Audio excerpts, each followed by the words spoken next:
It's a new computer, so just keep Sorry. the time. I changed the time on mine. Where did you go to change it? Settings. I went to settings, I wasn't in there. So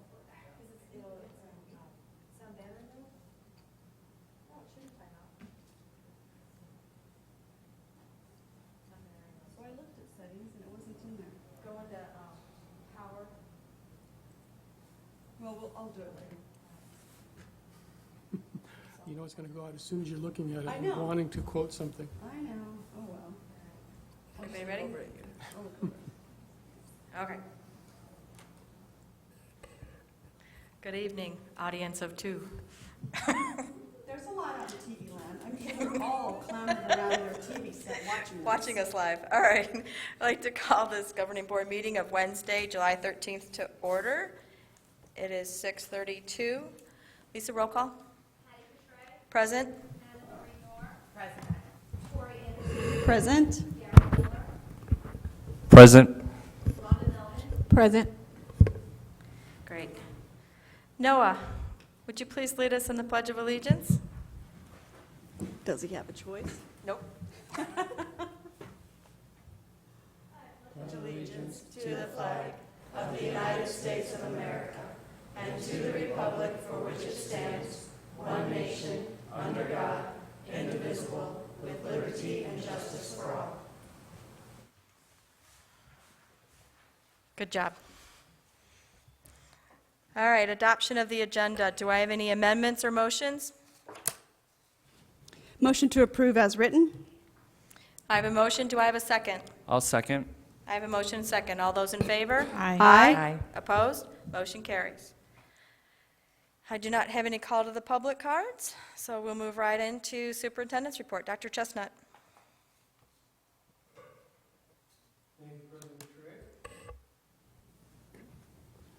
Members of the governing board, a few things to report on tonight. Big news, we found out yesterday that Evan Grace was appointed to the Governor's Youth Commission. So very excited to have Evan receive that honor, and well-deserved. And in fact, I have part of the approval letter that he received, and it said, in recognition of your outstanding achievement, we are pleased to offer you an appointment to the 16-17 Governor's Youth Commission. The application process was incredibly competitive with a high volume of applicants for the number of available spaces. Given your dedication to service and demonstrated leadership skills, we are thrilled to count you among this select group.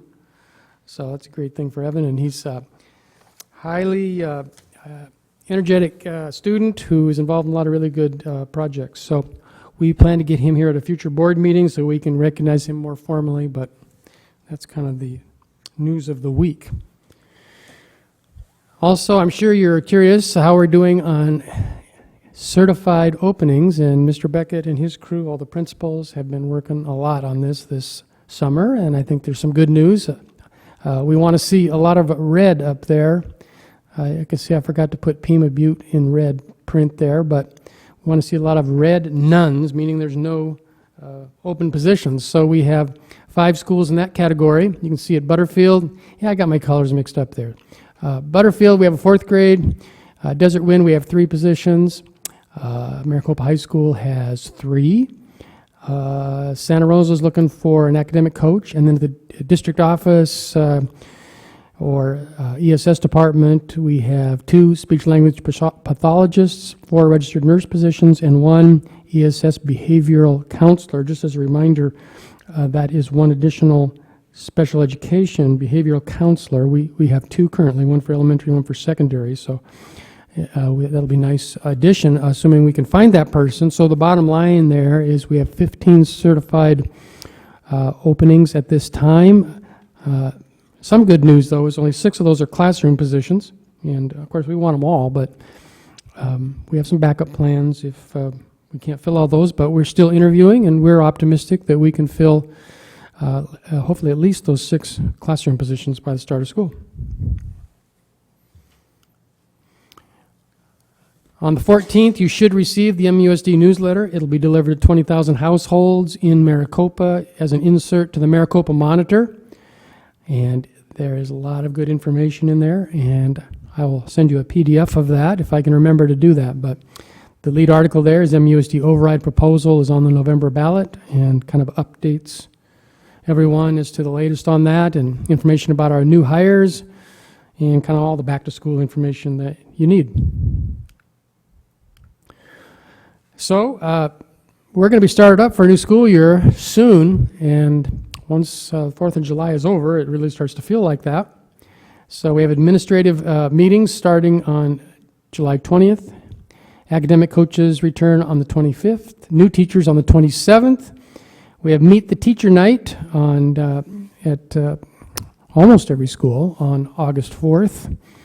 And then returning teachers report on August 1st through the 5th. Please put the last one on your calendar. All staff breakfast is Friday, August 5th, 8 o'clock in the PAC.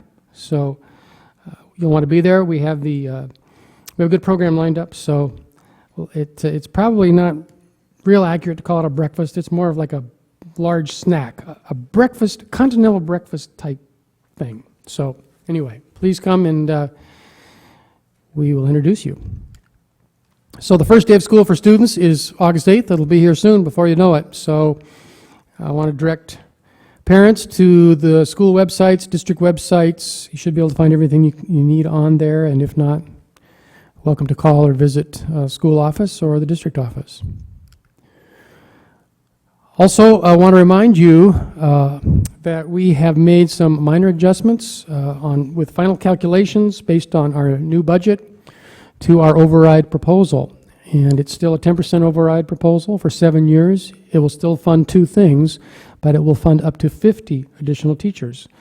Because of enrollment growth this year, we are able to generate a few more dollars if the override is successful, which would allow us to hire 50 instead of 47 teachers, counselors, and specialists for class size reduction and expanded academic programs. That total bill is $2,920,000 annually, and you can see how it breaks out. At the elementary schools, there will be 24 teachers, 3 counselors, 1 elementary librarian, and 1 TOSA. Middle schools, 6 teachers. High school, 6 teachers. And then the new alternative high school program, 7. So that is our larger school, but that's why the numbers are like that, 6 and 7. It's proportionate by enrollment at elementary, middle, and high school. And then we'll have 2 instructional technology integration specialists. If we're going to spend additional funds on instructional technology, we want to make sure we're making really good use of it and used in instruction, integrated into subject areas. And we had these positions years ago. They were reduced because of budget cuts. And we think with this infusion of technology, this will be a really good investment. And those teachers, we think, will help us a lot. So that's item number 1, the 50 teachers, counselors, and specialists. Number 2, instructional technology for students. We plan to spend $500,000 a year annually. This would be the year 1 plan. 595 student laptops. And some people say that sounds like an expensive laptop, and it's true. The actual base price is $544, but that does include tax and shipping. And one reason we're going to pay a little bit more. You can get them cheaper, obviously, but you actually are using one tonight. These are the newest laptops that our tech department is recommending, and we've kind of spent a long time reviewing the options. And I will pass this one around so you don't have to pick yours up, but they are sturdy, and that is probably the main thing that is a great thing about them. We need them to last for a lot of years. And it's probably worth the extra $100 to get a sturdy model. We've had good luck with these Lenovo's, and they are Windows-based. We've spent a lot of time talking about, do we want to go Google-based, Chromebook-based, or do we want to go Windows-based? And after a long, arduous debate, we've settled on this, and we think it'll have the best results, especially in the testing environment that we are going to be using these for. But anyway, it's a nice, sturdy machine. I'll pass that around. Just the heft of that thing you'll be able to see with. You won't have to pick up yours. So anyway, we're excited about that. So the technology will buy not only laptops, as you can see, but 17 carts. We need to have a charging station. These are secure charging carts. Somebody asked me, you have to spend that much for a cart, $1,500? Well, it's not a cheap cart, but you can lock it up. We don't want these computers to walk away. You can roll it around, and it is a charging station. So it's worth it. We've used these carts for many years and had really good luck with them. And, with our wireless network, it's just like made to order. Every classroom then becomes a computer lab. Boom, just, once you pull the laptops out. Letter C, one additional tech staff person. We'll need that with all these extra computers. Computer licensing is letter D. There'll be some costs there. Letter E, technology, equipment, and supplies. You always need some of that stuff, the cables or whatever. And then F, instructional tech professional development. We got to make sure our teachers know how to use these laptops.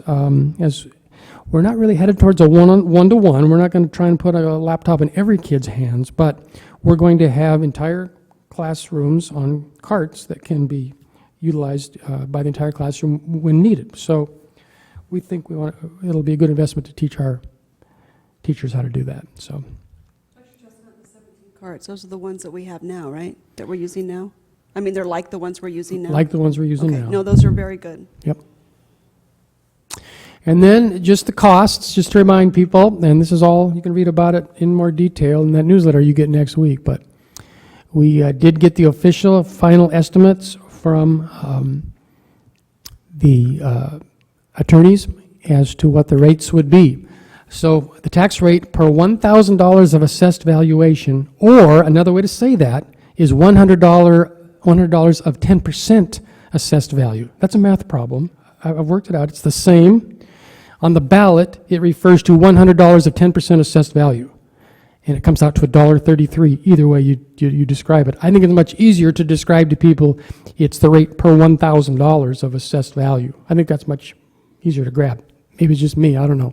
That means that the tax on a $100,000 home that's assessed by the county assessor at $100,000 is $133. I forgot my it's $11.08. I meant to update that and I forgot. So forgive me on that. It was $11 even. We thought it went up to $11.08 on the latest estimate, $133.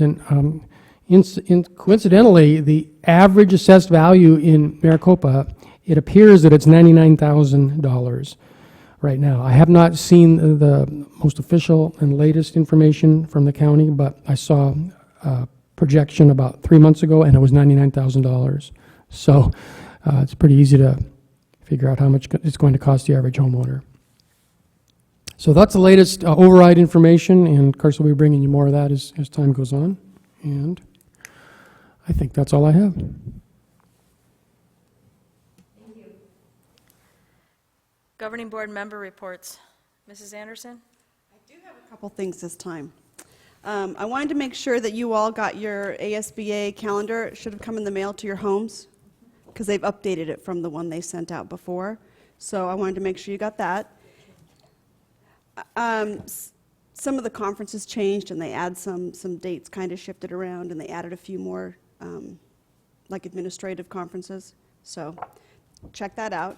The other thing is I just wanted to do a shout out to our HR department because, and I don't know if you know this, but I read and I talked with some of the other school districts. Peoria Unified School District still has 530 openings. Yeah. Paradise Valley School District still has over 200 openings. And that, when I saw the ad, it was just for teachers. That wasn't even like secretaries and stuff. We've done an amazing job, I think, to only have what I counted 15. 6 teachers. Right, but 15 openings overall. So I know we're a much smaller district than, Paradise Valley and Peoria. However, I think comparatively, you rock it. So I just wanted to say thank you. It's amazing. And from the time that I've been on the board, we've come a long way with hiring teachers before school started. So again, thank you for listening to the board and on trying to put that in place. I know it's difficult, but whatever you're doing, it's working. So keep it up. And in talking to the high school principal today, a lot of the teachers she's hired actually live in Maricopa. So again, that goes to our mission statement and our goals of retaining teachers, because if we can get them that they live here, they're going to stay here. So I'm just really proud of that statistic, so I wanted to shout that out. And then today I had the the amazing job of being able to go and tour our low ropes course at the high school. So it's a challenge course. It is installed. He finished it on Monday, so I went today to walk through it with the high school principal and actually the dean of students. We walked it and kind of talked about some things. So a couple things needs to finish up, but if you get a chance, they're going to do a 2-day training, probably whenever they can get that scheduled, when teachers return. So it might be nice if board members can at least walk with the group and kind of get an explanation of what each item is and what it can do. I think the ones that we've chosen can be used by all disciplines. It's got incredible empowerment for our students, so I'm excited for that side of it. But they look good. Still needs to finish up a couple things, but if you get a chance, take a walk through there.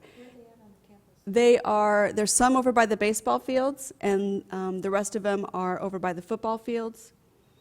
And then there are several portable elements that are right now just in the basketball gym, the lobby right there.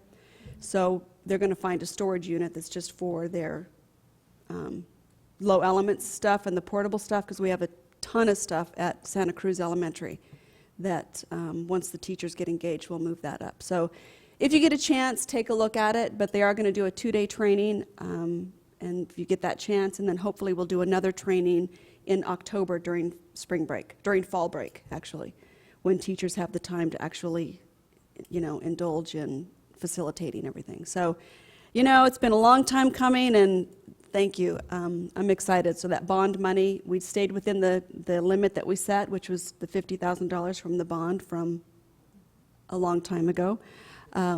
So thank you, staff. Thank you. It's amazing, and our kids are just going to thrive. So get a chance, take a look at it. I get excited about it. You guys are probably going to go. But Just let us know when those dates are. okay, I will. That's all I have. Mrs. Melvin? I actually do not have anything to report. Dr. Miller? In light of the summer, haven't participated in the last few weeks, but I know that, Lisa, you sent us an email regarding the leadership conference, and I believe I sent a response back to you, but just wanted to give a friendly reminder that the leadership conference the legal conference is coming up in September, and I don't know if you've heard back from all of us, but I believe I sent you an email. So that's all. Mrs. Nora? I have nothing to report. Nothing. I don't have anything to report either, except just a reminder, like Dr. Miller said, if you're planning on going to the law conference, make sure that you get that to Lisa. And if any of you are planning on getting a hotel, it's important that you do that right away, because they will book out. Me personally, I like to pay for my hotel room instead of fighting the traffic day in, day out. All right, so we will move on to our information work study item, which is the ASBA political agenda for 2017. And what they sent it out to everybody, you should have received it. And they want the boards to review it and basically give direction to our delegate. So as a board, if there's anything that, what they've proposed that, maybe we want to add, we don't agree with, now is the time to discuss this, so that when Rhonda is there at the delegate assembly, that, she's going to be our voice. And so this is the time where, if we have any discussion, this is the time and the place to do it. So I will open it up. And if you have any questions, Mrs. Anderson served on this committee and would be happy to walk any of us through this process. Yeah, the rationale is pretty much what the committee discussed as to why we felt these items needed to be on the agenda. A lot of it is from our previous agenda from 2016, and even some of it from 2015. And part of it, and if you notice, is divided up into different sections instead of long-term, short-term, session-specific. It's by items. So financial, governmental, just the different areas, and that helps our lobbyists to be able to, whatever is coming up and whoever gets elected in November, they're going to know which items they can really focus on come January and February. So that's why a lot of it is not really prioritized right now, because we need to wait until we see who's elected, Yep. because that is going to drive the different issues. So, questions? No? There were just two things that kind of stuck out to me. First, I was just going to ask, and being that you have experience, now the agenda, has the agenda been the same in terms of the format of the agenda? No, this year is different. Okay, This year it's by subject okay, instead of session specific. okay, So, like I say, it's not prioritized yet. We won't do that until we meet in November. We'll meet in November and then we'll go, okay, these people are in office, so here's what we know we can actually get pushed through. okay. And then second, on when it has the vision and the mission statement and the goals. Right. Are the goals, do you have any types of ways to measure, like, as evidenced by, or in terms of how you measure accomplishing the goals? Part of that is if we get it passed through the legislature is part of it. But the other part on the vision, mission, and goals, we have asked the executive director, Tim Ogle, to actually come up with a measurement tool so that there can be actual evidence as to how do we know we met these goals, because that is something the board of directors, ASBA's board of directors, actually asked Tim to put in place. Oh, good. So, and I was a part of that as well. So I know that him and staff are working on that, but it's a lot bigger than just the 5 of us deciding what our district goals are. But these goals aren't just for the Delegate assembly, no. This is just for the entire It's for the ASBA. association. Right. Yes. But we have asked, how do we measure those? And that's something that they Right. are working on, Oh, good. yeah. Have they done anything in the past in terms of measuring goals, or is this another part of It's new? another part that, it was easy for Dr. Ogle to come to a board meeting and say, yeah, we've done this, this, and this, and that's met, Okay. that goal. But the board of directors would like to see something that there's actual proof that we can measure, are we really doing a good job as an Right. association? And that's really up for debate. It depends on who you talk to. But certainly that's something that the board of directors has asked Dr. Ogle to come up with a measurement tool. So that's a good question, and they're working on it. And then I was just going to still follow up, kind of dive a little deeper in terms of the agenda. The moment of silence, is that something that's new, or is that something? Which page is that on? It's, what, It's on page? the agenda of the actual the agenda, Delegate Assembly. We've always yeah. had a moment of Yeah, a silence. moment of silence, so that's never really. Oh, the opening for the Yeah. session? Yes, yes. Yes, we've always done we Very do the good. pledge, and then we do a moment of silence. Yeah. Or is it the moment of silence and then the pledge? Yeah, moment of silence and then the pledge, which, Yeah. okay. We have always done that, yeah, Oh, very good. yeah. And we usually have a high school group there to do the national anthem, Oh, good. usually, so. Good questions. And prioritize these later on? So they're just not in any certain order right now, they're just listed? They're not in any certain order. Once the elections happen on November 4th, the legislative committee is set to meet sometime after the 4th, between the 4th and Thanksgiving, basically, to then prioritize and sit down with our lobbyist and figure out what is it. Our government relations specialist is what they're actually called. But to sit down with them and say, okay, let's go through this as a legislative committee and figure out what we need to push to the top, that we know we can actually get past. Okay. And then what do we need to continuously work on? So, And we as a board, we just come and we just list which ones that we would like to see prioritized? We will not get a chance as a board to Okay. prioritize this. Okay, What we get a chance to do is to look at these items that are going to be on the legislative agenda. And once the election passes, if we really feel, as a board member, you have every right to email Dr. Ogle, any of the board members, your county director, and say, I feel really strongly, we should be focusing on this. actually, you could email Paul Kapinski, who is the Delegate. no, he's the He's the lead now? He's the lead for the legislative Okay. conference and committee. So though, if we have questions, I mean, I've got a question, I'm going to just call him and talk to him about it. My question to him is, why did they list at the bottom of each one, the following districts proposed one or more of the items above, and we're not listed in any of it? So I don't even know why they put that on there. So my question is are the lists really complete? So that's my question. Because we actually We had did. talked about everything that's on there. But, so I just don't know why they put that on there, because it's easy to leave somebody out like us, and then we go, wah, well, you know, where's our name? But No, I asked Tori, were you there? I know. Well, like I say, I don't know, they didn't say they were going to do that, and it just makes it easy to leave somebody out, and then there's no accountability, so. So Rhonda, right now, if someone was to say, okay, I don't like the way they worded number 3, I would suggest wording it this way.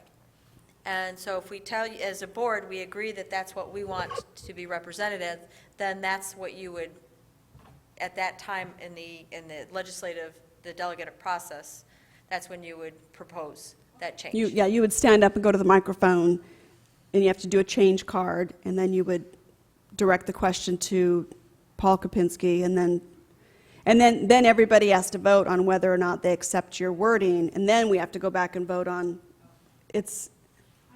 She was. I remember Yeah. that now. I was an assistant, I remember that, okay. All right. So is there any discussions or any changes that any of the board members feel that we should address as part of this agenda?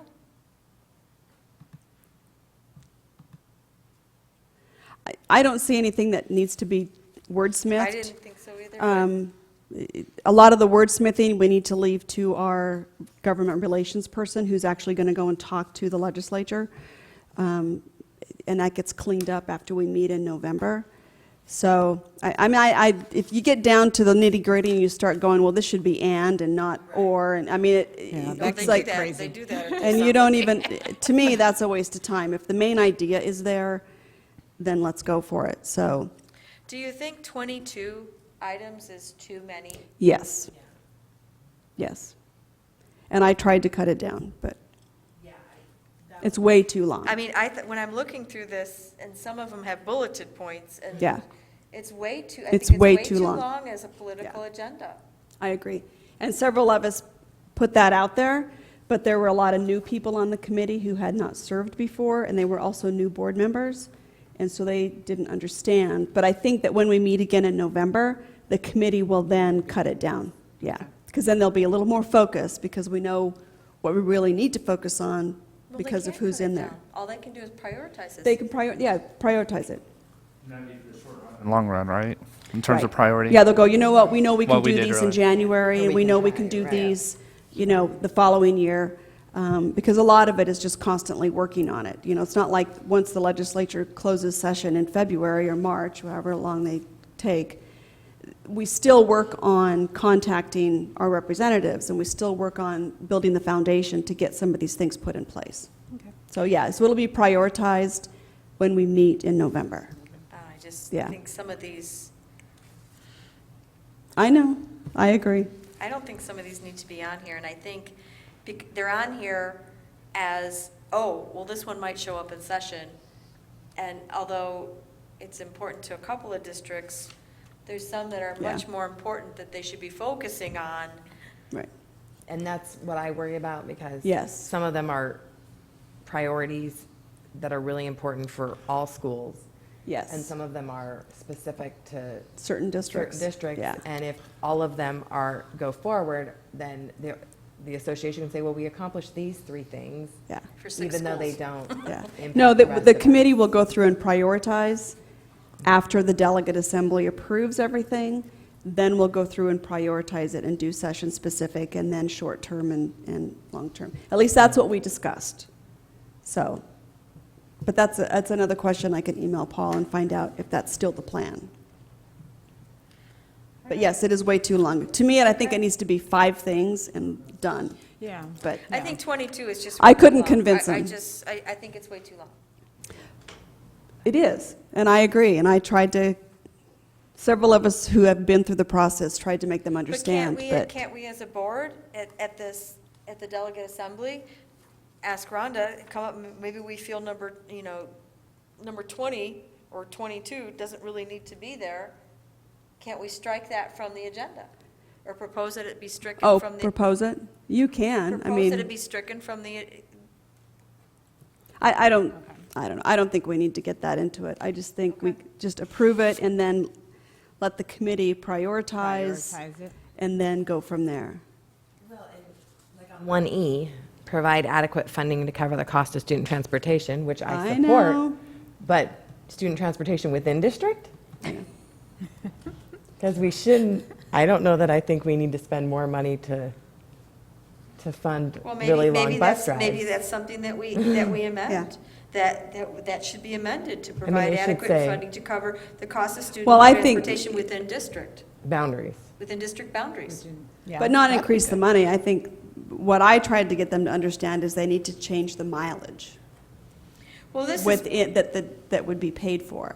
Well, yes, but this is I provide mean- adequate funding. Right. yeah. So it's not saying increase, it's saying just to No. make sure. And that, I'll tell you, that came about because of our northern schools in Navajo County and Coconino County, because they have to go miles and miles on dirt roads, and so they don't have enough funding to adequately maintain their I was buses. going to say, I'm sure the buses And so break that, down it was one of quicker. those Yeah. districts in all the northern counties that brought that forward and thought that it was important. And so, But they're Yeah, but traveling our within the competing district districts boundaries. are in yes, but there's still not, there still was not adequate funding. Yeah. You know, what they get from Right. the state does not adequately fund their transportation needs, and so that's where it came about.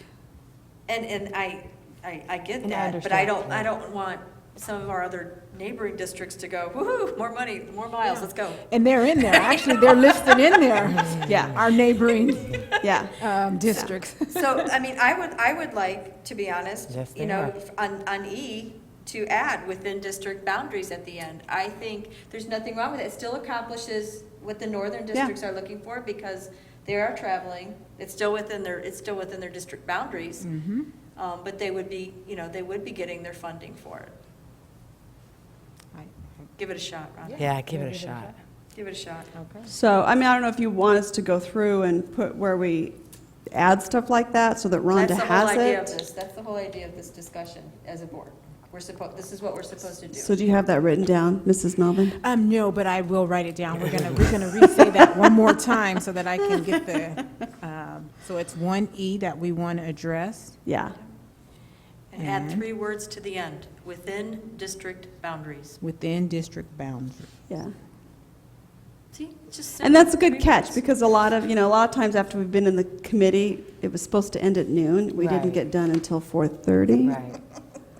So by about 3 o'clock, I'm like, you know what, just, let's get going. So, Okay? and I did change, just so you know, it's in 1D, where it 1D? says special education students.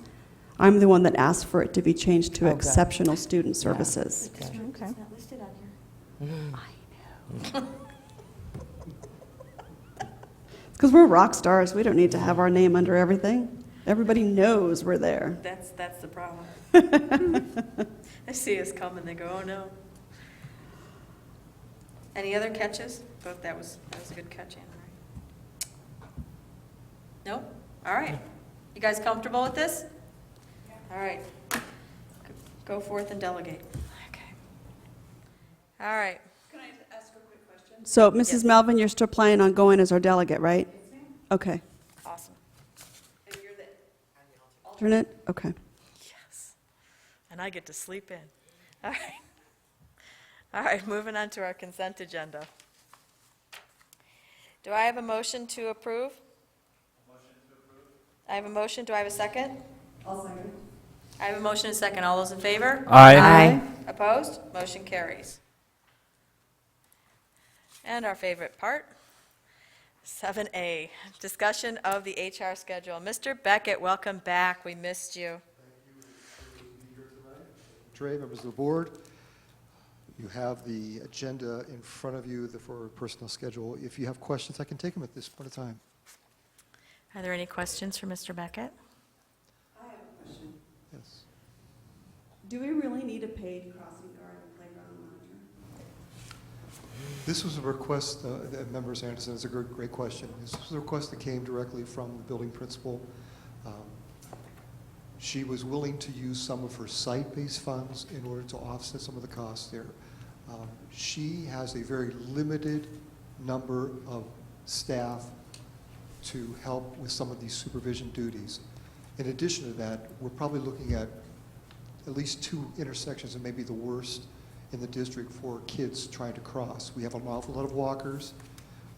It's just a real challenge. We as a district feel this is a safety issue to the point where we need to address this. So we were willing to share the cost for these positions with Butterfield in order to allow them to feel safe, and also, I think, also not to take a little load off of those teachers who have been doing an awful lot of the supervision in those situations. Is that a fair assessment, Dr. That's a Jessup? good assessment, and just to remind you, that was the offer we made to Principal Hildick, and then she talked about the need for additional playground duty, because as a result, with a large school and very few parapros, like almost none available, teachers end up doing a lot of supervision.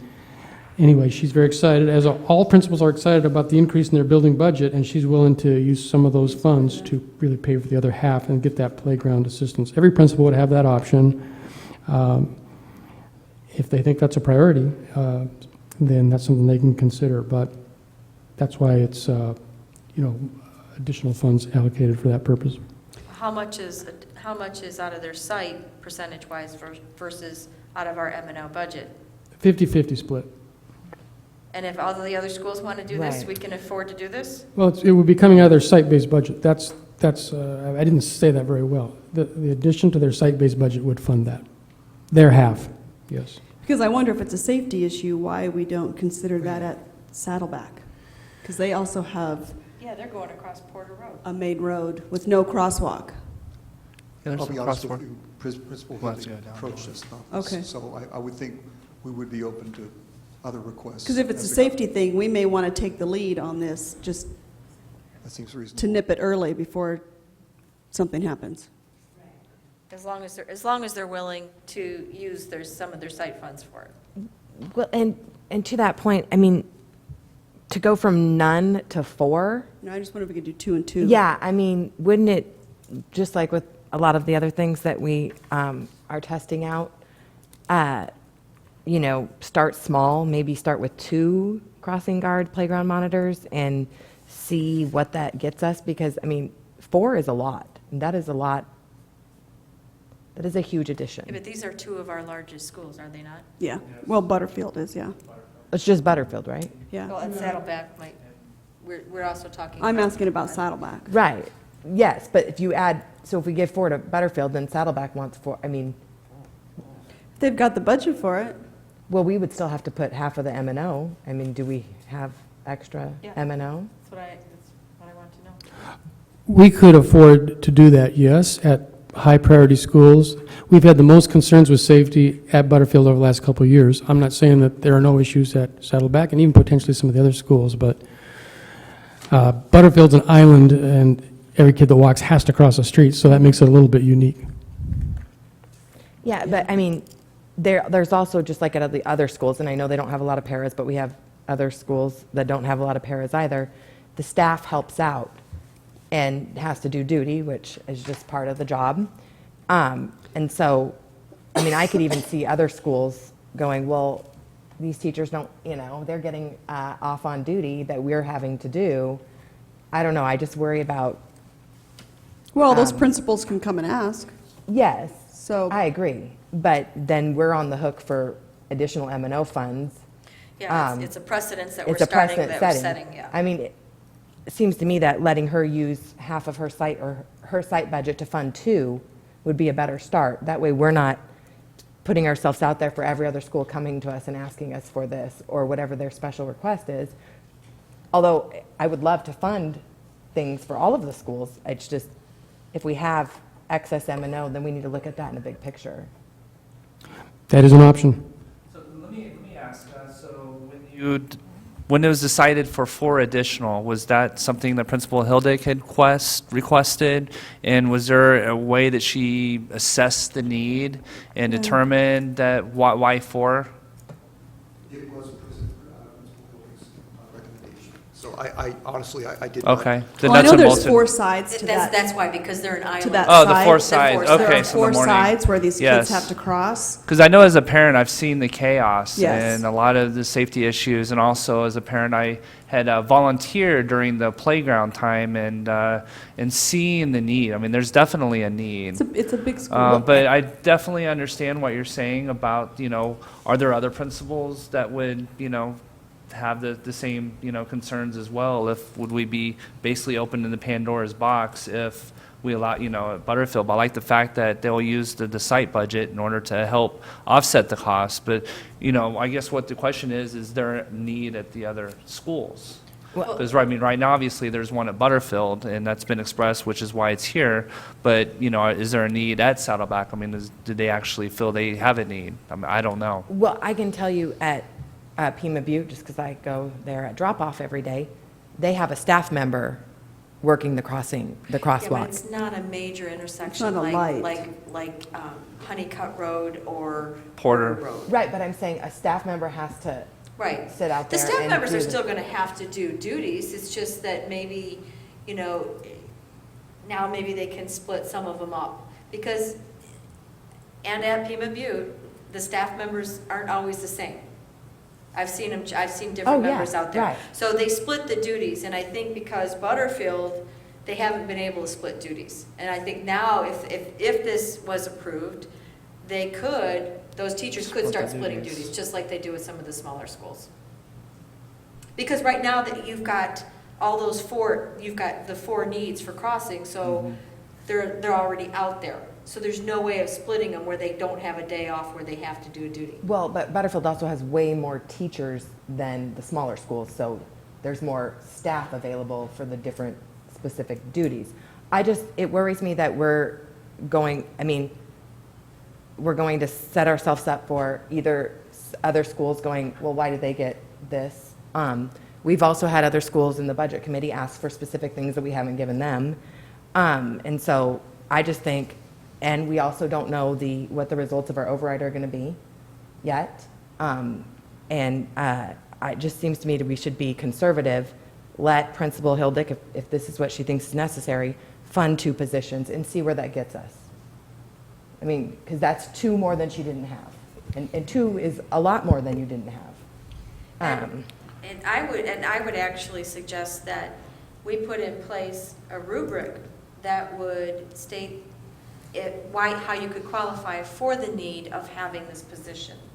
So there was something that would justify it, so not every school may not qualify because they may not have all those needs in the rubric.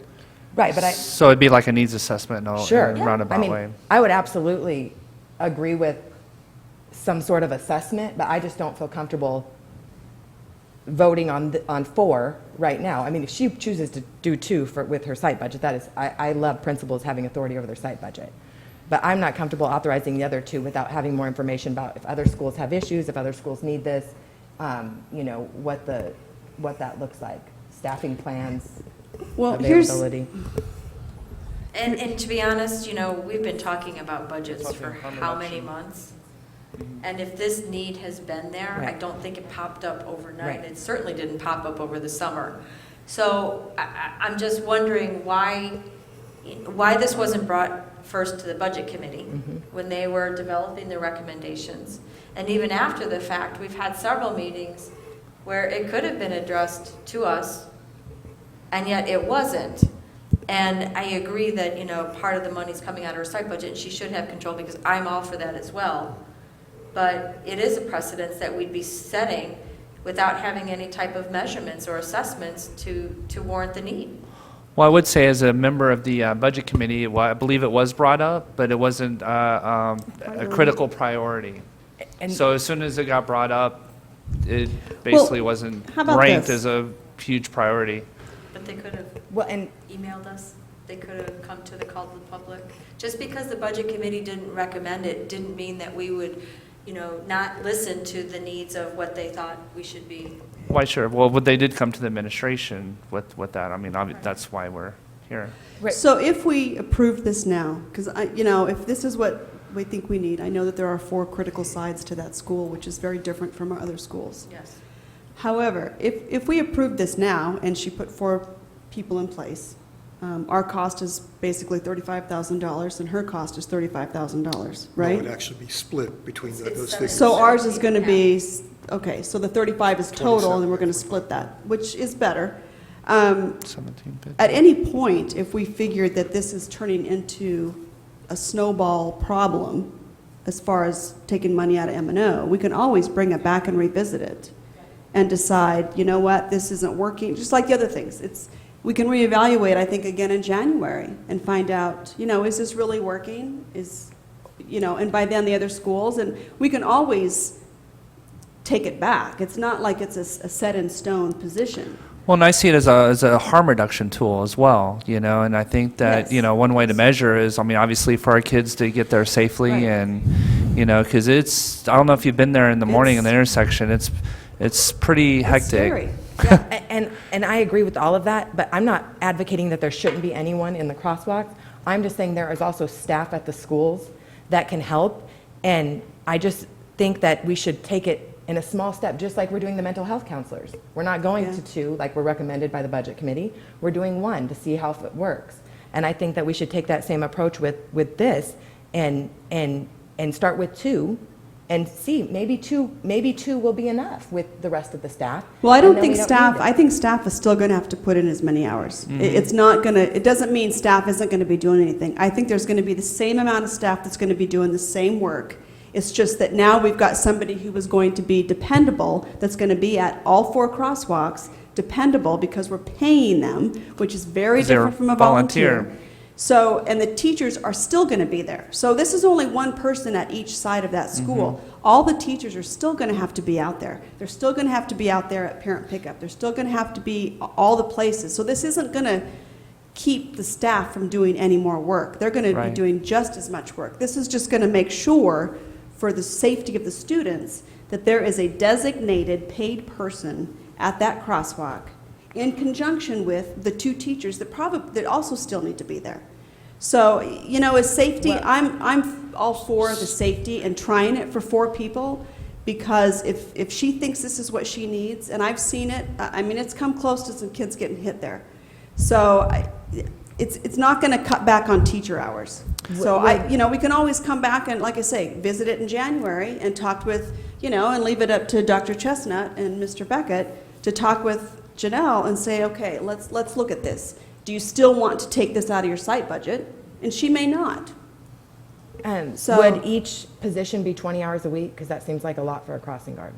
And the idea is that they would have both morning and And afternoon afternoon. lunch, and then evening duty as well. So there's going to be some issues working out with scheduling. They'd be on the Yeah, playground. On the playground. Yeah, 4 people on the supervising. playground. Oh, there's a lot of kids Yeah. and a lot But there's a lot of yeah. kids at other schools too. Well, We're really comparatively. we're really making an unfair playing advantage for Butterfield to have 4 people on a playground paid when none of our other schools have that. But they could. Take into consideration that other principals could have also came and made this Right. proposal. She's at least bringing it to us, and for us to just not accept Right. her judgment of what Yeah. she needs on her campus, I think is And I agree, unfair. but we've had principals come to us and ask us for a lot of things that we've told, that have not made it into the budget committee recommendation, as this didn't. And we've told them no. If we're saying yes to all principals for their needs, that's one thing. Well, this is a But- student safety need. This isn't Right. like It's extra. a harm reduction. Foam, it's not like the extra stuff.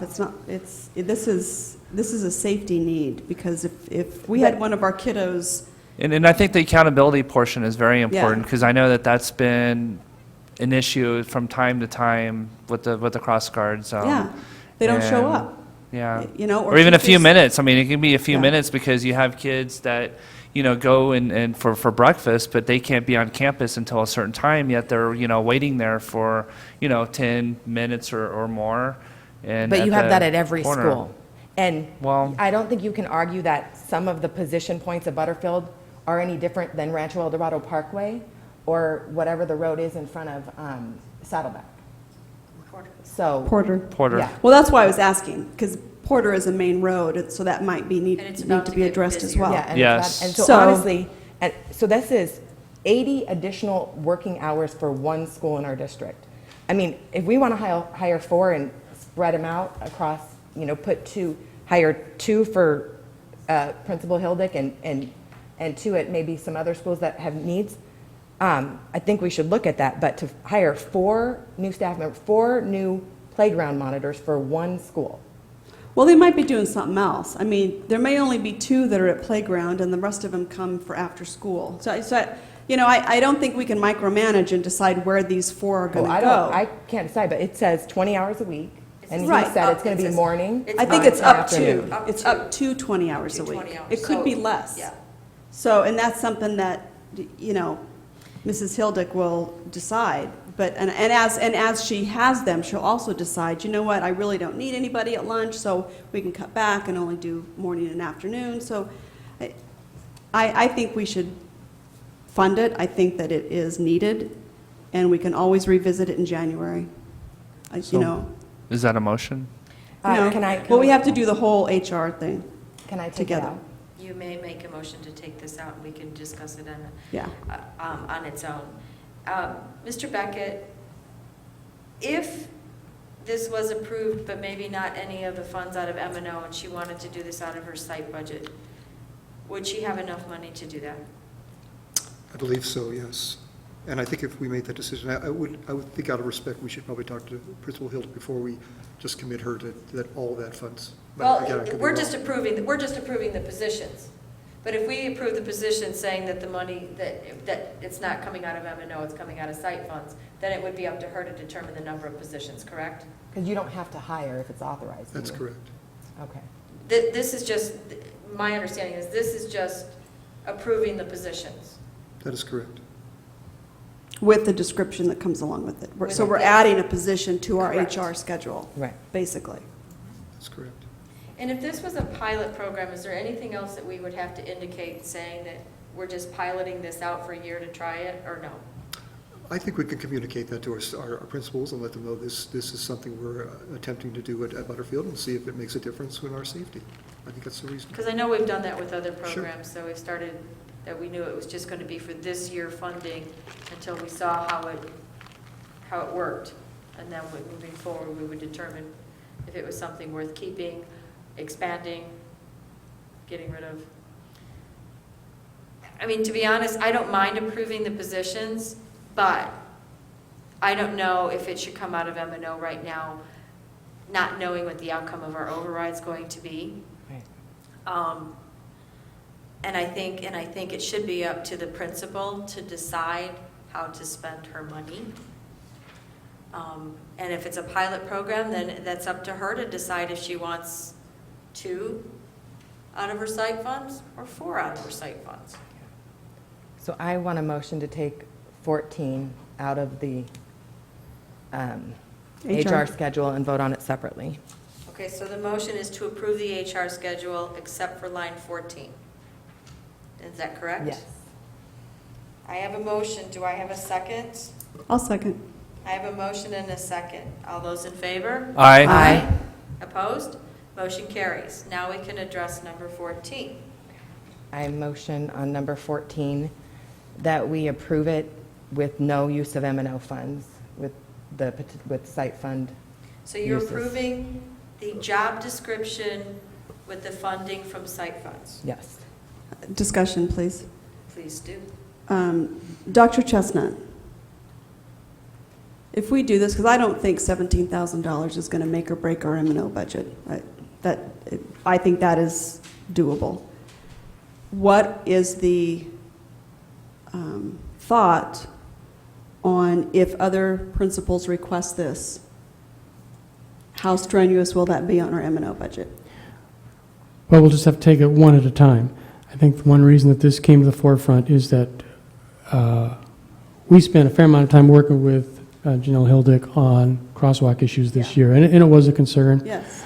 And less so at other schools. And I don't have a great explanation for why that is. Maybe they're just better at managing Porter over at Saddleback. I don't know. Maybe they have tougher crossing guards. I don't know. I do think other principals, once they learn that, if the district helped fund this, they would probably ask, because that's what smart principals do, And I think we would just have to consider those those one at a time. As a safety issue. Yeah, we have to evaluate the situation. I just know, just from my limited experiences at Butterfield, this seems like a worthy investment. I agree. I mean, and I also think that it sets a precedent for that principle, that the board does not support our principal's decisions. And I think that for us to use M&O budget, it's only $17,000, is a great way to say, we support you, we're going to try this, but we can come back in January and say, you know what?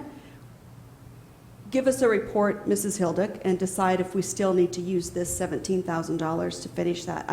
I think that we need to, my thought is we need to support, as a board and as a district, the safety of our students. And if this has come up as a safety issue, which it has, I have been there, I would feel really bad if we put it all on just the school, on Butterfield, and the school district did not think that kids' safety was important. agree. And that's the message that it sends if we don't help pay for it. I disagree. I think the message we're sending is safety is important at Butterfield, but not at the rest of our schools. No, I the think rest if of you schools asked can every come up. principal, I think if you asked every principal, which I think we should now, because I do too. absolutely do not think it's fair that we're going to fund this for one school and not other Absolutely. schools. I think if you asked every principal, they would say, absolutely, I would like a crossing guard. Absolutely, I would absolutely like a playground monitor. Without fail, I guarantee you every elementary school will ask for that. And I think that we And so should. I'm not saying that I don't support our schools, and I'm not saying I don't think safety is important. I think safety and our children are important at every one of our schools, not just at Butterfield. And I that's the agree. problem. Well, and I think we all agree to that, but I mean, it Right. really boils down to is the need, you know, that, you know, at Butterfield, I mean, obviously there's an express need. And the other schools, I mean, doesn't appear that that's like a big need that they're coming up and saying that we really need this. Well, at least actually, from I what was on a know. budget committee 2 years ago where a principal asked for a playground monitor, and he was not given that. It wasn't at Butterfield, it was at. It was not at Right. Butterfield, it was a different school where a principal asked for a playground monitor, and we didn't give it to him. Well, maybe that's So- where we put the rubric where if there's a major road, that But it's dictates more the than the need. roads, because they're getting playground monitors, and no other Well, not schools get playground necessarily. monitor. Yeah, this is. It's 20 hours a week. But it's not just for, I mean, you could decide she only needs one playground monitor. It doesn't, But I she mean, still gets a playground monitor, and other schools don't have a playground monitor. well, they could, The job absolutely. but I come. think- the job description is crossing guards and playground. And if we- Unless those two job descriptions were, unless we created two positions, that right now, as it stands. And are they guaranteed 20 hours a week? No, it's No. up to, Okay. It's up to. And to be clear, we never discussed district sponsoring playground monitors. That was Janelle's request. We talked only in terms of crossing guards. I understand, and I agree that, you know, and it's part of our mission is to make sure that our kids are safe, and we want to do whatever we can. But the other thing too is that we don't want to say it's okay for one principal without having any rubrics or any guidelines, and then the next principal asks because the first principal did it, so, okay, they're willing to spend half of their site budget and have the district pick up the other half, and we say no, because we don't think that you need it. And so you're pitting principal against principal, and so then what is the board saying to that second principal who asked that, oh, because you're not on a major road, we don't think you need that crossing guard and that playground monitor. So I think if we're going to do it, we need to do it for all schools. We need to open it up and say, okay, we're going to approve this position. And that's all we're doing. We're just approving this position. She hasn't hired anybody yet. We're just approving the position. And the position could be I would make it a district-wide position, that not just a site-specific. Right, I like And that. that it's a district-wide position, and if the other schools want to spend half of their money, total, if all 9 schools do it, it could cost us up to $200,000. That's If- 4 teachers. If all schools Yep. do it. So, me as a board member, if we have it in our budget, I say go for it, spend it. I just don't want to see this position just designated as one school. I would like to see it district-wide and let the principals make that decision if they want to split the money half and half, if they feel that the need is there. Unless we want to not do this at all and wait till we put a rubric together that would justify the crossing guard playground monitors. Because if we have $200,000 in M&O money to spend, we should probably look at it in a big picture before we make this decision, like we looked at the budget in a big picture with the amount of money we have to spend and then prioritized. And there were a lot of things we said no to in the budget committee and in the budget discussions. And so if now we're saying we could do this for every school, which is almost $200,000, as President Cotray pointed out, then, well, I think it's more like 150, but. It's $153,000. $150,000. And the high school probably doesn't need one, and the middle schools probably don't need one. Again, all I'm saying is that if we approve this, I think it should be a district-wide position. And I think we should leave it up to our administrators. Some may not, some may decide, no, they don't need it. And some may decide, yes, they do, and they're willing to pony up the money for it out of their site budget. That's going to be up to the administrator. But I think we should, I don't think we should just approve the position for just one school. I agree. I think it should be for a district-wide position. And $9.04 an hour is really not that much. But I agree, but there's an initiative on the ballot to raise the minimum wage, so this could go up really fast. No, this is above minimum wage, so this is not going to go No, up that there's an much. initiative to raise. $12 an hour. Yeah. No, yeah. I'm still going to say, I'm fine with the way it's written. I say we try it, we offer it to the other schools. If they want to use their M&O budget and we have, I mean, they want to use their site budget and we want to use M&O, I think it's a great way to support our school safety. So, you know, we pass it now for Butterfield, and if other schools come to us, then we look at that too. And I think if they're willing to put forth half their money, then why wouldn't we? Okay, I'm gonna right now, amend we still have a motion. Can I amend it? Yes, you may amend Okay. it. I amend my motion to accept number 14, but make it district-wide, not just specific to Butterfield Elementary, to give us flexibility and show that we support all school safety, not just one school safety. So you're approve the job description, but to make it a district-wide. And the 4 positions, but make it district-wide. So approve the 4 positions of Yes. Butterfield, make make the it description, Okay, we're not approving 4 positions. We're approving the The job job description. But we have to authorize the positions, don't we? Yeah. Yeah. for authorize them for Right. Butterfield. We have to authorize, because like, we could say we only authorize 2, and then there's only 2, correct? Correct. Yeah. Okay, so you're But saying. do we have to even put a number on it? Can we just approve the positions now, and then you can go talk to the schools, and then come back with a number of positions? Well, I don't feel comfortable just authorizing an unknown amount of positions. That's No, not. we're not doing No, it. we're We're not gonna be approving any the more than job 4. description. Description. We're approving the Oh. job description, and then Dr. Okay, so- Chestnut and Mr. Beckett can, now they have the position, now they can go to each school and find out if they are willing to do half of their site budget, if they would like to take advantage of this new position that the board approved, and then come back with an amount. But with school starting soon, I mean, and being that, she did, address, the administration, I'm wondering if there's a need, by when school starts, and if we table it until then, would that, Okay. I think she'll be All All fine right, with so teachers the and motion we have right now is to approve the crossing guard job description, but to make it district-wide, but approving Four the 4 positions. positions at Butterfield. Yes. So I'm still then, comfortable. so now, that's the motion on the Mhm. table. So with that, Mr. Beckett, if other principals come up to him and say, hey, Butterfield did this, now we want to do this, then he can come to us with the new position requests for the other schools. Is that correct? I can do that.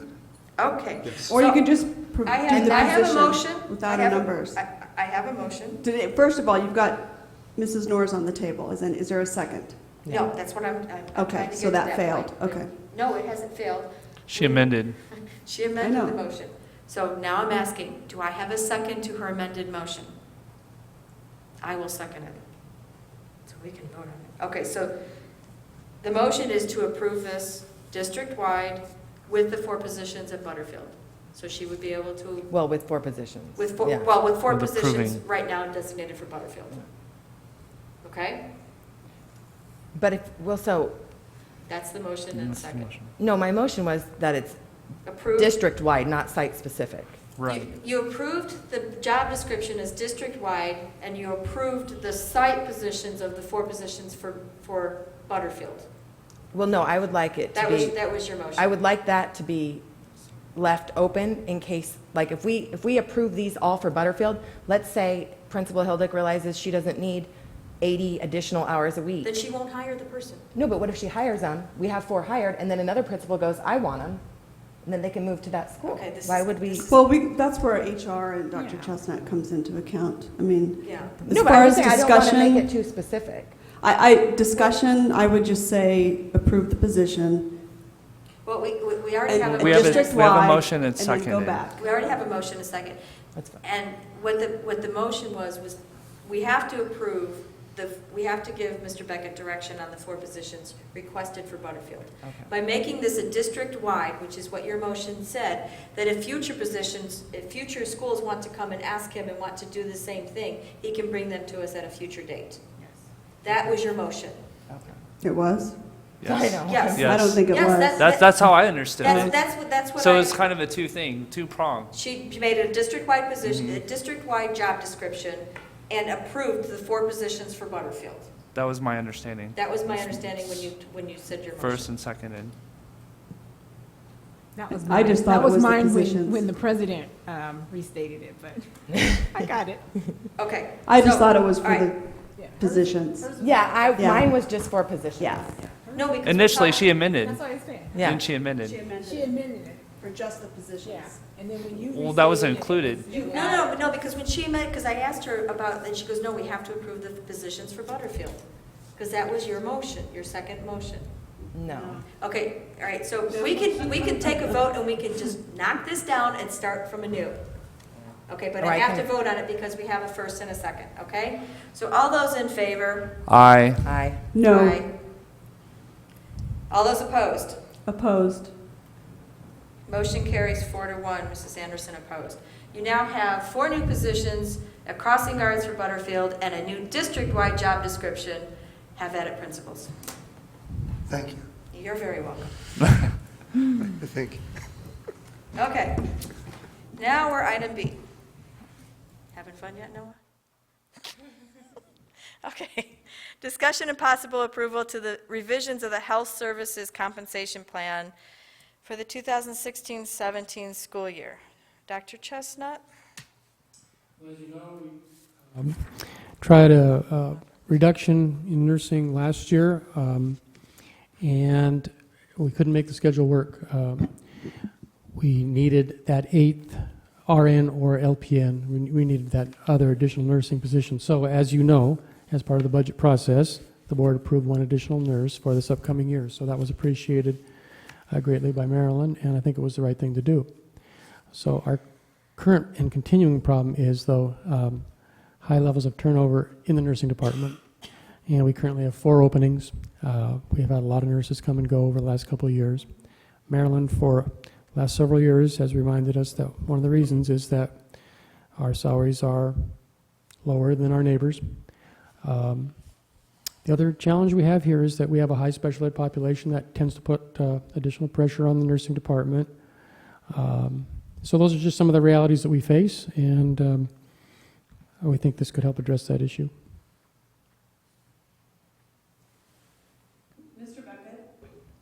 Did Maryland have input on the plan? Because it looks fair to me, knowing what other districts are doing.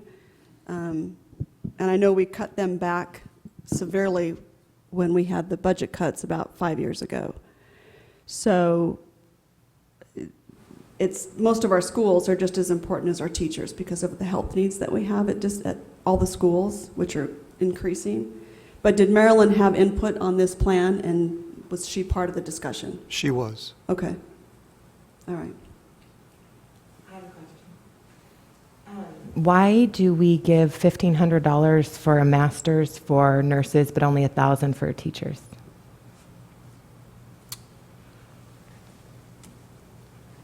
I have to go back to my notes and do the justification for that. I think there was some thinking, trying to keep some equity in terms of the progression with our old schedule, with how that looked. But yes, that's what we decided to do. That's what was proposed and accepted by the board. Because I'm not comfortable with that. I think a master's is a master's, and they should be compensated equitably. for nurses or for teachers. I can agree with you more, however, I think the industries are different between They are healthcare and different. teachers, because honestly, a master level nurse, it can be making $60,000, $70,000. Well, And a so master that's level really teacher walking- should make that much Well, money. should, but in reality, unfortunately, they don't. Right, but And so that's we're why we're telling, having we're telling problems nurses, retaining. we're telling teachers we value nurses, we value the nurses' education more than theirs. I don't think so. I just think it's the profession. I mean, it's just the Yeah, I don't think industry. so. Yeah, but we don't have to be the industry. We can value master's degree at the same levels. I think it's very different. It's very different from a teacher's master's. Okay, well, I had teachers specifically reach And- out to me about this issue, and that they were upset that nurses get more for a master's than they do. So I I didn't just have felt that I anybody needed to have bring that up. discussion. Yeah. Well, I just think it boils down to, I mean, nurses in the real world are making, in Arizona, are making $60,000, $70,000, and I just think it's a way to, I see it as, try to help, because, retaining the nurses is an issue. I'm not and we're against, losing. I'm not saying And I they agree shouldn't with you. get I think you're right. I think you're $1,500. right, but I mean, just in reality, I mean, really, this is, some of the problems we face, and hopefully, we can work through that, but, unfortunately, in the industries, there's such wage disparities, Right, but, right, and I agree, but that doesn't mean that we have to say that one but, is better than the other. nurses have to have liability and insurance. I mean, Well, there's we a lot carry that of for them. They don't have to have it personally, do they? No, a lot of them have to have it personally. personal. but so do And teachers. continuing education. No, it's different in the healthcare sector. Wait, do our nurses have to carry their own liability policies? I'd have to check with Maryland, but I do believe. Okay, For I would like to know licensure. the answer Yeah, to that. For 'cause- licensure. They are under Maryland. They're under Maryland Maryland. has them, they work off of for license. Okay. Dr. Chestnut, is it possible that next year that we look at what our compensation plan for our masters, for our teachers, that we can take a look at all of our compensation plans? I mean, I know we've kind of been doing this piecemeal as we've been moving into our new salary schedules. But, I kind of agree with Mrs. Knorr about the fact that, master's is a master's unless it costs more money for a master's on a nursing, and it takes longer for a nursing than a teacher. I don't know, because I'm not either. But I certainly would like to take a look at this for next year, because we do value our teachers, and we do want to keep them, and we do want them to continue their education, and we want to make sure that we support that however we can. So I would definitely like to put this on a study matter so that we can review it, please. Yeah, we can do that. Are there any other questions or motions regarding the health services compensation plan as presented? Motion I- to approve as presented. I have a motion. Do you have a discussion? Whoa. Do you have a discussion? Yeah. Okay. So I have a motion, a second with discussion. So this, again, is another additional M&O increased cost that we're going to have to take on this school year that was not part of the budget discussions. And I believe that we should have all M&O discussions in the big picture discussion of budgets so that we can appropriately prioritize what's important, because like I said, we said no to a lot of things that were recommended by the Budget Committee, that were recommended by Meet and Confer. And now we're spending additional M&O money outside of that picture. And I don't think that that is, in order for me to make the best decision for the district as a whole, I think that we need to do this again, and I said this last year, with everything in view and not just piecemeal. And so I would ask district to consider that again for next year when we talk about the budget, because if we have $17,000 for crossing guards and $25,000 for additional nursing compensation, then that means we had, almost $50,000 additional money we could have spent, because we're spending it. But we didn't talk about that in the budget committee. And so I just, and that's fine if this is a priority and crossing guards are a priority and you bring that in light of the full budget and we can assess it like that. But I really don't appreciate considering things like this. If we have M&O money, we should know about it, and we should look at it in the full picture. And But we did give a directive to staff to bring each section up. And there was money in M&O. We didn't know how much it was going to cost, but we did direct Mr. Beckett and the administration to bring the health services and the other staff up to level, because we had to redo all of the, because we took away the steps. And so this was the last piece of that we asked them to do a year ago. And so at that point, we knew that it was going to have some M&O accountability. so when we adopted the classified schedule, it wasn't for nurses earlier in the year? The change, the pay scale?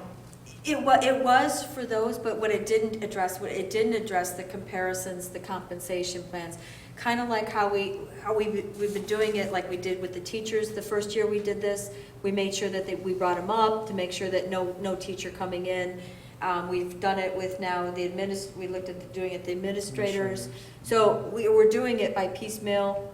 At this point. At this point, yeah. so Yes. that once this is done, now we're going to be competitive with other districts. We couldn't afford to do it all at once when we decided to do Right. these salary schedules. So we knew we had to adjust and address these compensation plans to make sure that we were competitive with other districts for these positions. So now we're done, and we will not get any more proposals to increase? No, we're still doing, are we doing We're classified? finished. No, we're finished with what we had done in We're our finished. initial review, but I would just like to say, this is a fluid process. Yeah. I wouldn't want to, Right, see? corner us into not having to come back at some point in time and look at any one of these. Sure. Bus drivers. Salary compensation plans and have to revise. And that's, like I said, I'm not against reviewing these types of items. I just want to review them in the sense of the big picture budget so that I know I am picking this over that. Does And that make sense? Right, but I think we'll be in a position to do that next year, because now we have evaluated every single section, every single personnel, and brought them all up to speed where they should have been. And so I think that now that we've done it, this is the end of it, next year, it will be a definite, here's what we need. And if I could just So- say one thing.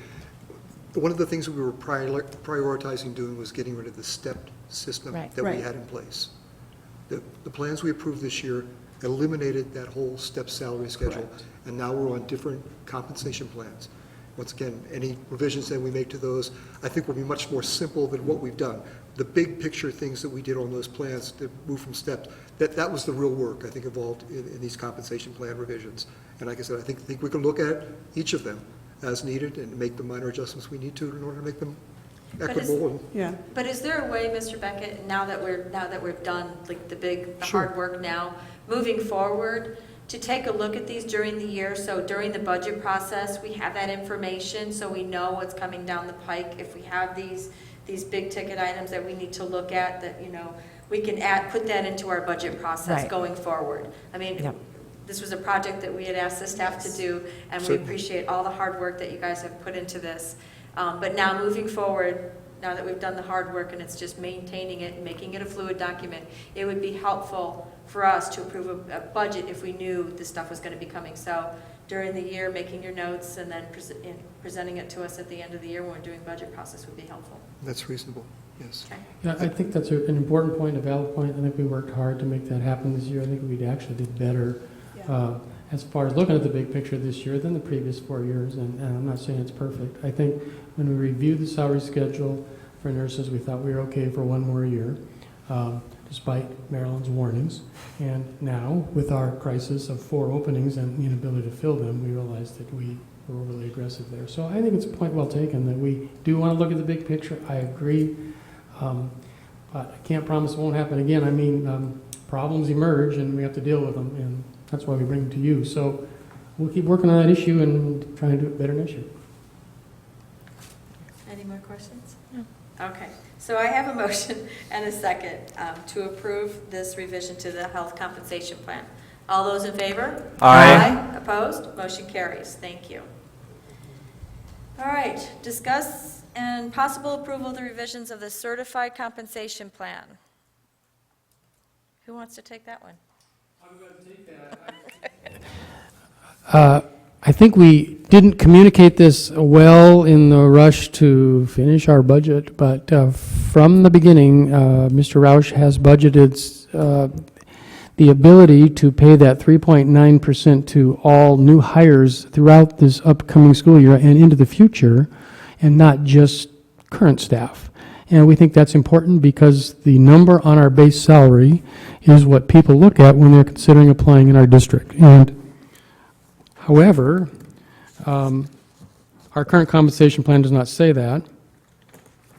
And if this is approved, it would raise our base salary, minimum base salary with a bachelor's degree to $38,060. That does include a full payout of Proposition 301, which is the way we've been advertising our base salary lately.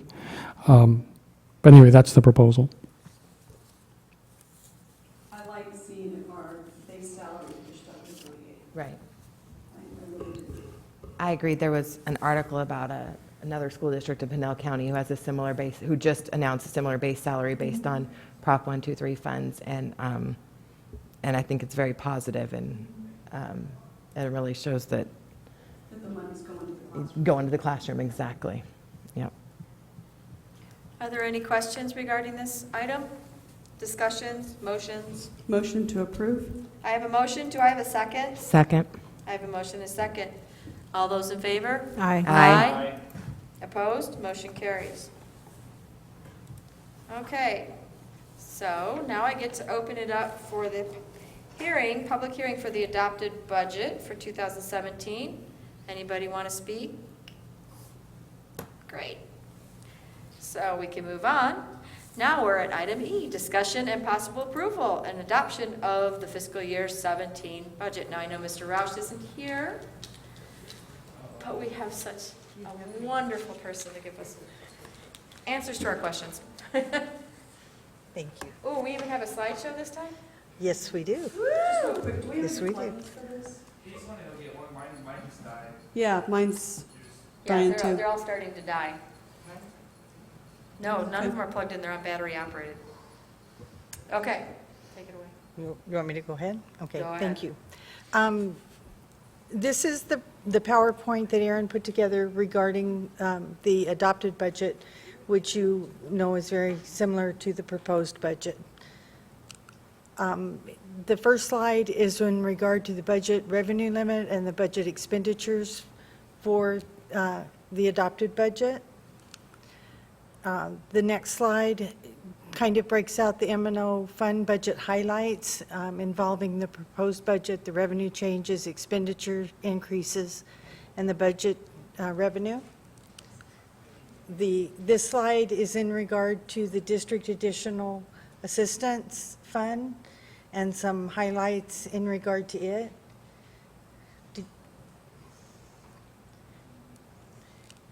And the last slide, or next to last slide, is actually the other fund and budgetary highlights that involve the federal grants, 301, impact aid, Medicaid. And it's very, very, very, very similar to the one that you had before for the proposed. So do you have any questions or comment or concerns? What was changed from when we, From the proposed to the adopted? Nothing. see, okay, perfect. Are there I any did other fix a questions? typo. Huh? I did fix a typo. Oh, thank you. Yeah. that's it. I wished you hadn't asked me that, but that's okay. Sorry. That's okay. Is there any other questions? No. Thank you again for all of your work. Thank you. I know this has been an interesting year, nonetheless, to try to do this budget. So do I have any motions? Motion to approve? I have a motion. Do I have a second? Second. I have a motion and a second. All those in favor? Aye. Opposed? Motion carries. We now have a budget. Woo-hoo. Yay. Okay. Please convey our thanks to everybody in the accounting and the business services. They did an awesome job. Okay. To consider and discuss amend, if desired, our for and against arguments. Dr. Chestnut, this is for the override. You want to take the lead? This is the required last step. It was not timely to do this back on November 18th when we approved this resolution for the override, but now it is. And so this resolution lists the for statement that would go into the voters pamphlet on behalf of the governing board. That is part of the resolution, Exhibit B, and recommend approval. Feedback?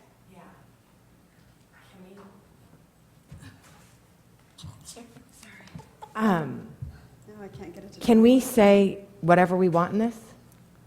On the for statement? Yeah. Yes. We can. Well, then, I would like to say something about, because we say budget override a lot, and I feel like that word gets confusing to people and they don't understand what it means. So I would like to have a sentence that says something to the effect of, a budget override is the state's mechanism for, to provide local funding to our school district, and many of our neighboring school districts currently have an override in place. There goes mine. So mine's Need a going. cord? Where's the on button? It's on the right. There it is. I think that's a great sentence. I think it would just be important to get it verbatim and to write it by hand onto the signed copy that the board approves tonight. Because I had a question in the opening statement. And just as to continue that thought, that seems like that would be a good second sentence. Yes, if that's I what- agree. Mhm. Mine's dying, so. Hello.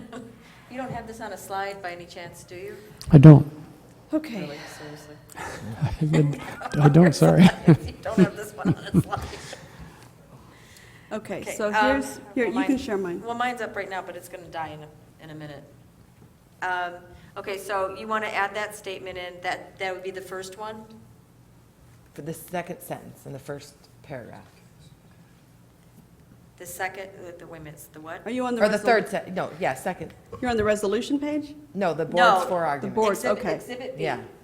The four, and you want to put it, I'm sorry, I was listening, but, A budget override is the state's mechanism to allow local funding for our school district, and many of our neighboring districts have overrides in place. No, I think you need to put that, okay, where? the second sentence. A new sentence, second new sentence. sentence. A new Yeah. sentence, okay.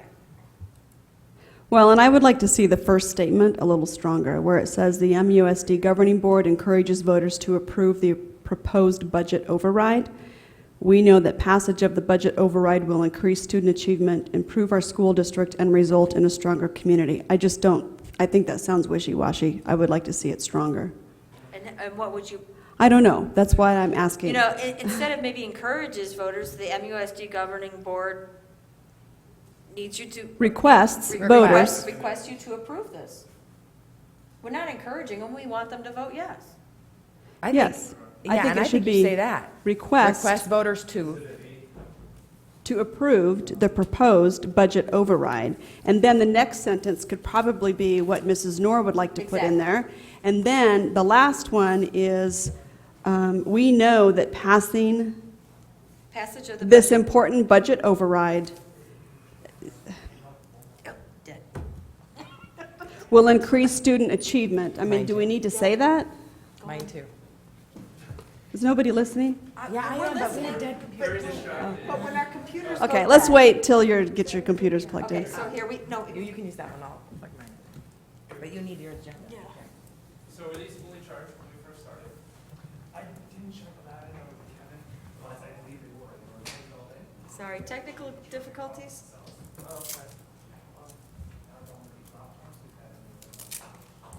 New laptops.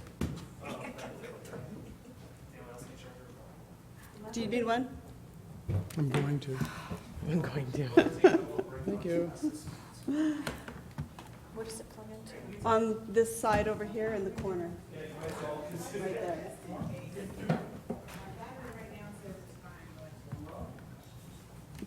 Thank you. Oh, that was the extra one.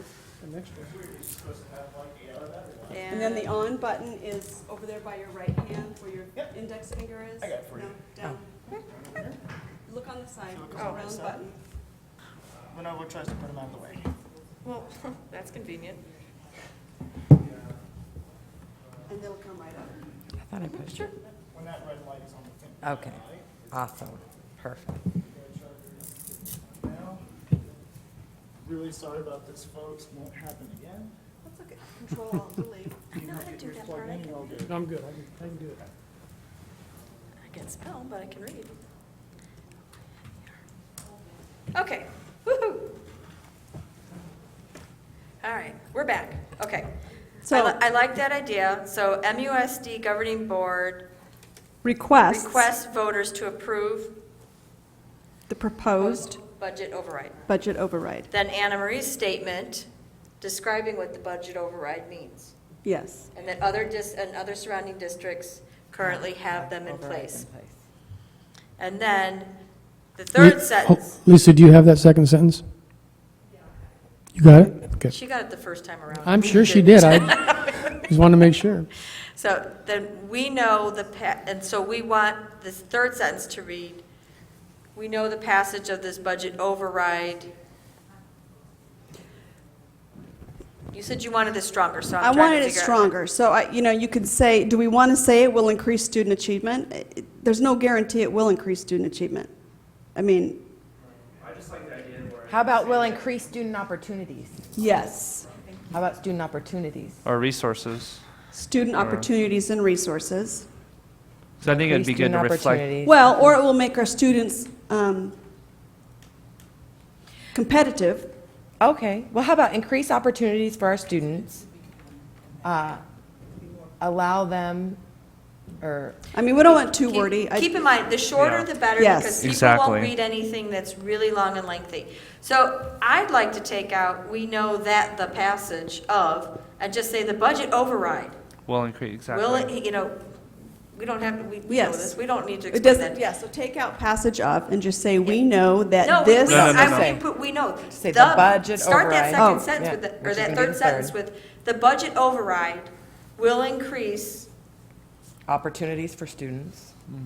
Or student academics, student will curriculum, increase student student. academics. It will increase the academics, because we're going to be Yes. able We'll have to more offer academic offerings. Yes. So we'll increase student academic offerings, improve our school district, and result in a stronger community. Well, and I think it would be And nice. high-achieving students. I mean, we want people to know that this is And- going to. Well, we Well, don't know, we can't say that. If we don't know that it will result in I think increased. I need to raise my hand. Yeah, raise your hand. We hope that it will, but you're saying Yeah. we We'll can't get do to that. it. If we can't say that first Right. phrase, we can't say that one. Yes. I think it would be important to reflect that 100% of the funds will go into the classroom. Yes. And so I like that. how Yeah. that would, Well, so that's the because- budget override will, there's somehow reflect of how that will be 100% in the classroom, and then what the In the second achievements paragraph, will I would be. put that. So what if you put the budget override will increase student academics, Yeah, academic offerings. academic offerings, or student resources by putting 100% of the dollars in the classroom? Ah, Resulting in improving our school district and a stronger Yes. community. there you go. How about that? I like it. Did you get that? Oh, yeah, because it's all recorded. Does that make sense? Well, I like it. I want to make sure it's accurate because we are hiring an additional technology person. We are paying for some professional development. There are a But all few, that's going into the classroom. well, a skeptic might not agree with that. Right. The skeptic's not going to vote yes just because of the statement. I mean, if you're okay with that, I just wanted to point that out. I I Well, feel what would be our I feel option That is to- all things that directly impact the classroom. mean, it's a package. It's kind of, you need those things to make the rest of the Yes. package work. I mean, I Yes. agree with that. I just want to point it out. So what would you recommend then in terms of, because I think it's important to, project that a lot of it's going in the classroom, because one of the fears is it's going to administrative salaries, yada, yada. And what would you suggest? If the board's comfortable with saying 100% of these funds are devoted to the classroom, then I'm okay with that, if you just remember what that includes. Well, and we put it down there in the second paragraph. Right. Mm-hmm. Well, and it does say, blah, blah, blah, annually to provide And then funding. it says what there is, In two yeah. areas to improve our students' education. So we Right. need to go with student education in the top. So maybe we repeat student education instead of Educational student attainment? Or just Well, education? you mean instead of educational ta- resources. Resources. What if we said that? Yes, So it yes. matches rather than student achievement or rather than Yeah. student academic Because offerings. it is resources, teachers are resources, It is, so technologies we- are resources. I think we just use that Well, same and how line, about with students' counselors or- education. I kind Well, of like just leaving it students' education because it doesn't have to match what's on the top.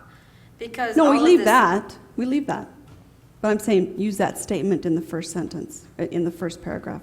But I think I we need to say, I mean, that's fine if we want to say, will increase, we don't want to say increase students' education, because that, No, I like the student academic opportunities. or offerings. Opportunities, not offerings, opportunities. Yeah. Opportunities.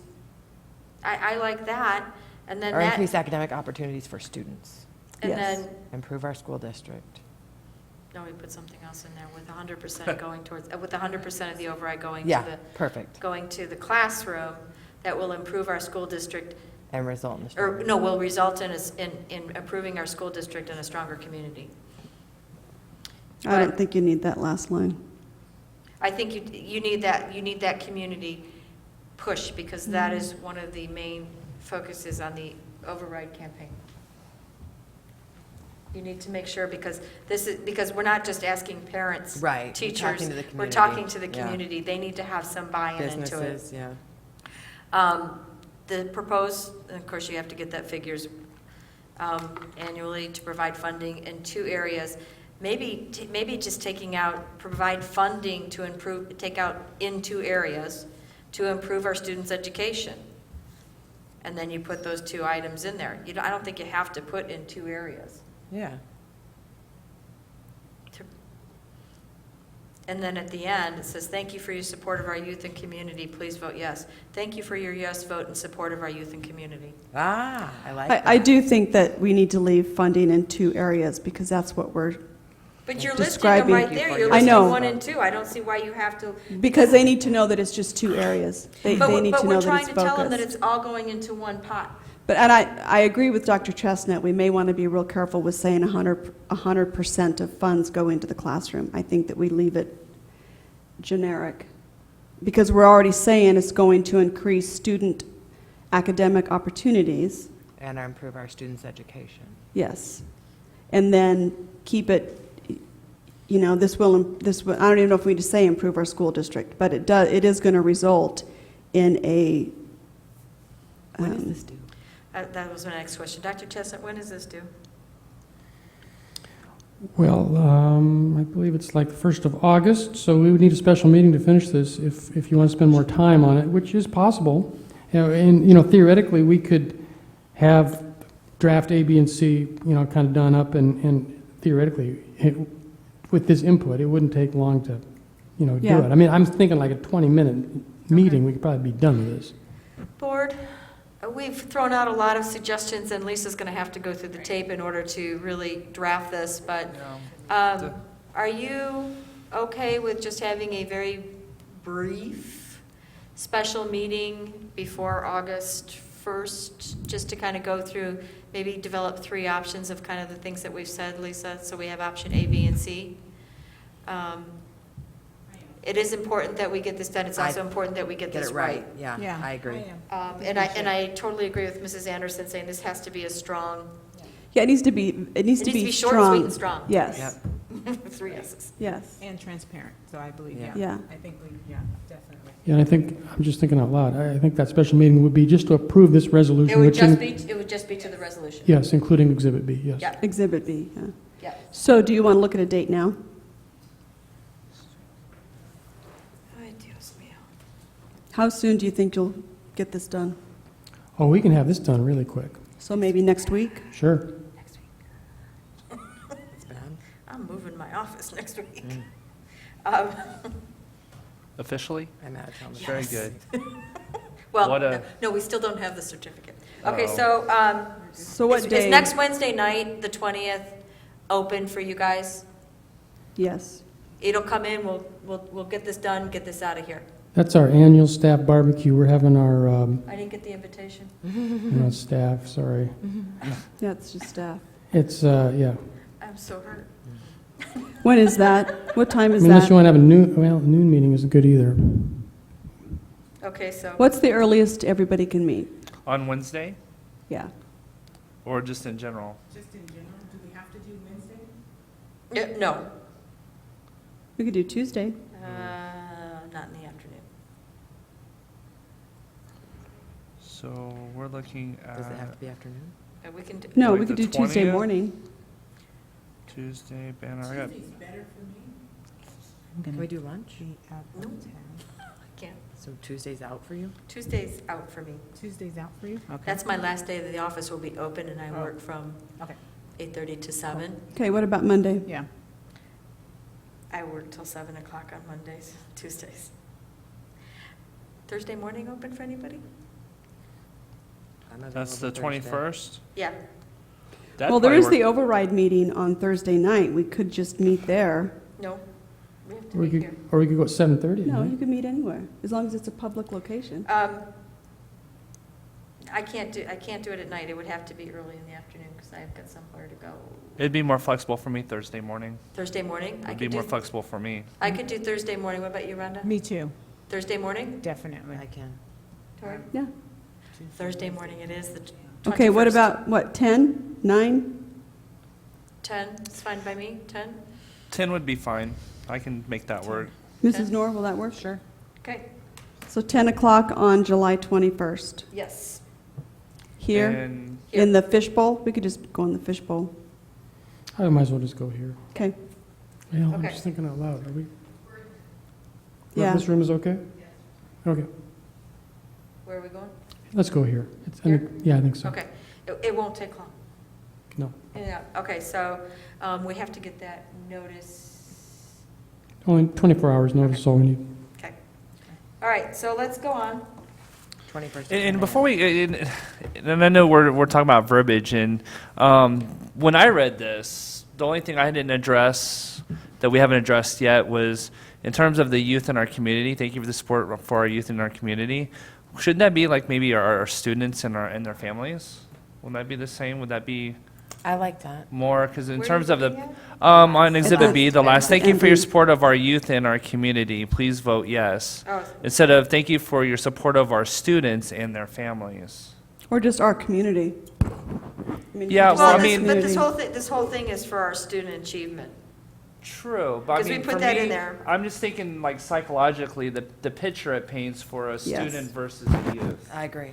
I mean, but that's just how I look at it. So I kind of, And we could change that. I just wanted to express that before we kind of Yeah. stop closing I on like that. students, youth, and 'Cause- our community. No, students, families, and our community. I just think our community Yeah, hits yeah. it. So Okay. the families and Short and community sweet. separate, yeah. But definitely, I like the students Give us some because I mean they're options. students. Just Work- give us some work options. up some options. Thanks. Okay. All right, let's move on. All right, so we're back to our homework of going over our policies, which I hope everybody did. I just got locked down. Okay, so our first one is to go over policy BDE, board committees. Is there any recommended changes? None for me. I didn't see any. Nope. Okay. Right up there. So I'm logging back in. There's, okay. Okay, we'll soon move. If there's no changes. There's no changes? If there's no changes, we don't have to do anything with it, but I want to wait till Dr. Yeah, Miller yeah, has I'm an fine on opportunity. that one. Yes, Okay. there was only one question Okay. I had on one. All right, not so good moving I think on it's the to second item one. H. Discussion and possible approval of first reading of BDF advisory committees. Are there any recommended changes? None from me. I just had a question. When I was reading through that, it says any such committee shall automatically be dissolved upon completion of its assignment. The only thing that I was wondering is who has the power or the control to dissolve the committee? Is that the boards? Huh? This policy would. Yes. It would be the governing board, president, and the governing board. Because we're going to task them to what they're do, once they've done what they've done, it's automatically dissolved. Okay, It just happens. okay, that's kind of, Yeah. I didn't know, Yeah. so that's clearly reflected. Yeah. That's, okay, that's, want to make sure, thank you. Okay, all right, then let's move on to I. Discussion and possible approval of BDG, school attorney.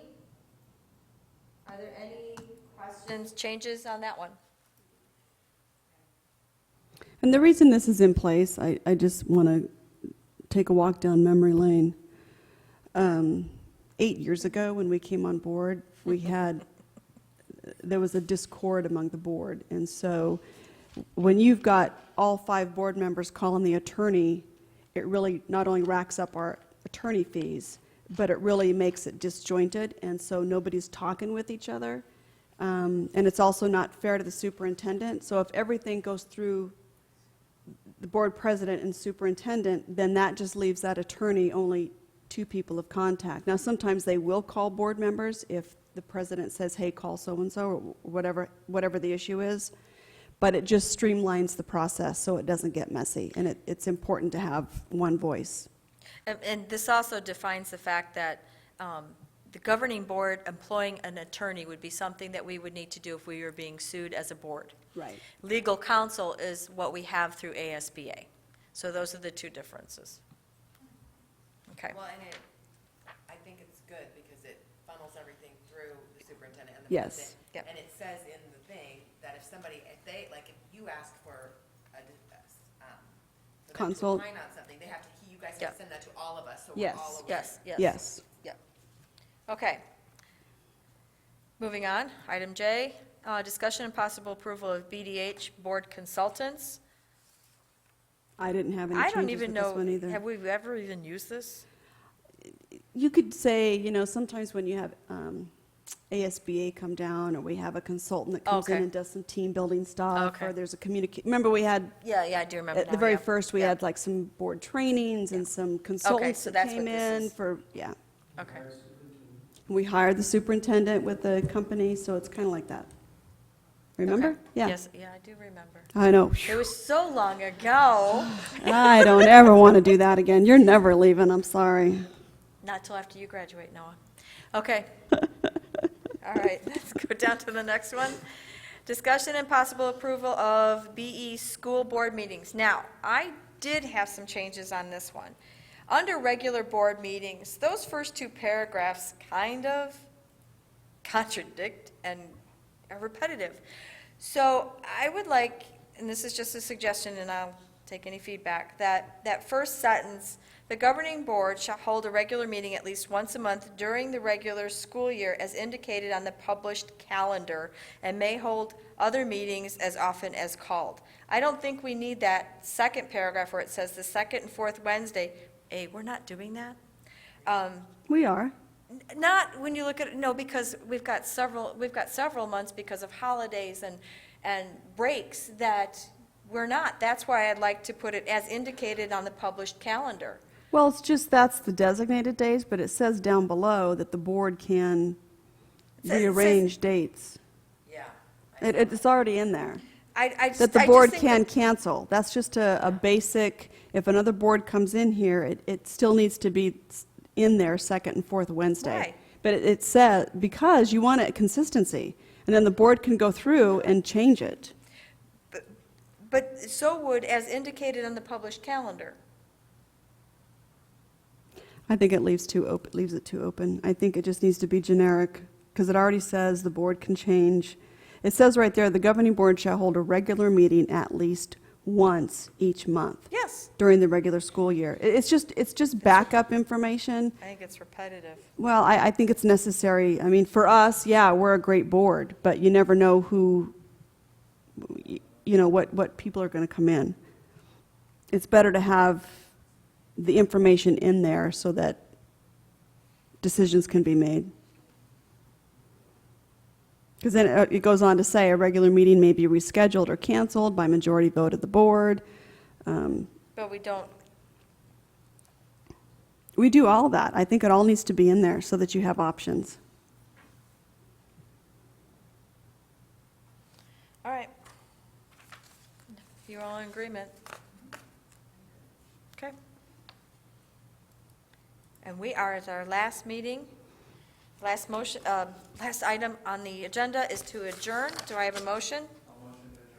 I have a motion. Do I have a second? All those in favor? Aye. Opposed? Motion carries 8:20. Thank you. Sorry, Boo.